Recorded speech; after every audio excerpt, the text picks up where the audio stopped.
You're absolutely right. There is a method. The method is manifesting itself in virtue signaling and fear. And the fact of the matter is that the intricacies of the method are 1300 years old. There are no two ways about it. And you just heard one of the panelists actually kind of victim blaming, saying that the woman who was murdered horribly, horrific crime, knew that she is marrying a Muslim man and would have to adhere to the Islamic faith.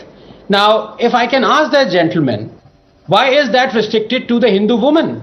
Why can't a Muslim man adhere to the principles of the Hindu faith that he is marrying a Hindu woman? But he can't, you see, because these are principles, and this is where I say this. Time and again, we snare the fundamentalists, but we spare the fundamentals. There are two issues here, one of hijab, and the other of coercion, where if you allow me, Rahul, I beg your indulgence, I would disagree with you a little bit. But on one, and I've said this before, that while hijab or a burqa may be considered an oppressive symbol of misogyny and patriarchy, Islam and the Holy Quran is very clear on how a woman should dress. I've said this before, 24:31 and 33:59. So every true Muslim woman has to adhere to this dress code, true Muslim woman. Also, punishment for apostasy in Islam is death. No.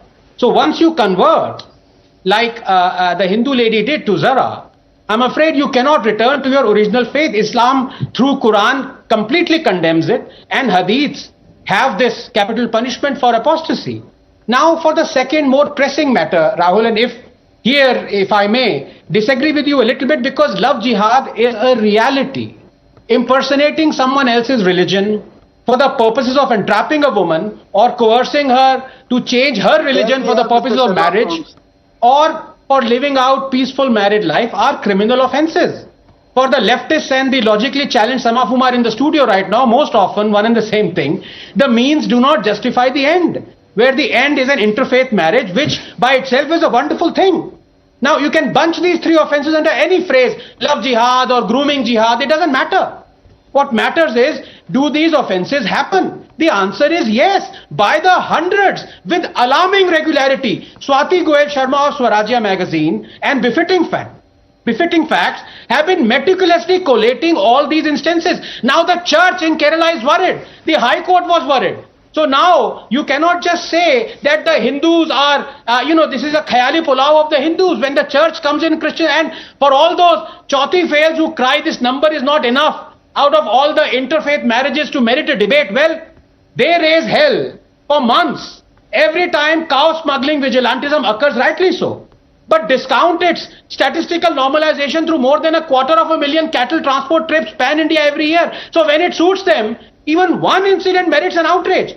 And here it suits them to ignore the hell a Hindu or a Christian woman goes through. In any case, Rahul, the fact is, while you have the guts, do you have the guts to go against Mahatma Gandhi, who said, if I have the power to legislate, I would stop all proselytizing? Or do you have the guts to go against the holy book that says, do not marry polytheists unless they believe in Islam 2:21? Actually, don't, Rahul, because for the first, you will lose your secularism badge, but worse, for the second, you may lose your head. Larry, what the hell are you doing? Larry! Larry, you can't just... Larry! Oh, are you all right? How did... Larry!